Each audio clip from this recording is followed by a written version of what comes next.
Manila, inakusahan ni Curly Discaya. Ikadalawa, CEO ng St. Gerard General Consultancy and Development Corporation, SGGCDC, si Mayor Vico Soto ng lungsod ng Pasig ng panghaharas sa kanyang kumpanya gamit ang mga kasong legal bago ang midterm elections ng 2025. Ayon kay Discaya, nagsampa ang City Administration ng maraming kaso laban sa kanyang kumpanya, kabilang ang mga isyu sa occupancy at business permits. Kinuwestiyon niya ang timing ng mga ito, na binanggit na isinumite ang mga kaso sa kabila ng patuloy na pagsisikap na ayusin ang mga isyu sa permit.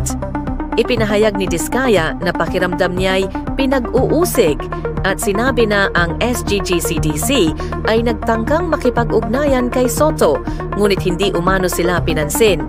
Binigyang diin niya na may mga pagkakataon ang City Administration na tugunan ang mga isyu noon pa, ngunit kumilos lamang ngayon na nagdudulot ng hinala tungkol sa motibong pampulitika, lalo na't ang kanyang asawa na si Sara Discaya ay inaasahang tatakbo laban kay Soto sa mayoral race ng 2025.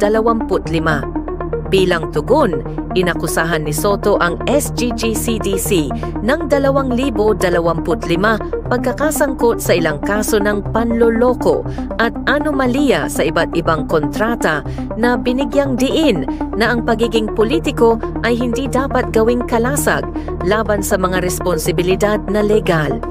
Binanggit niya na may mga isyu ang SGGCDC na lampas sa Pasig, kabilang ang pagbagsak ng isang tulay sa Laguna at iginiit na magpapatuloy ang mga investigasyon at legal na proseso anuman ang nalalapit na halalan.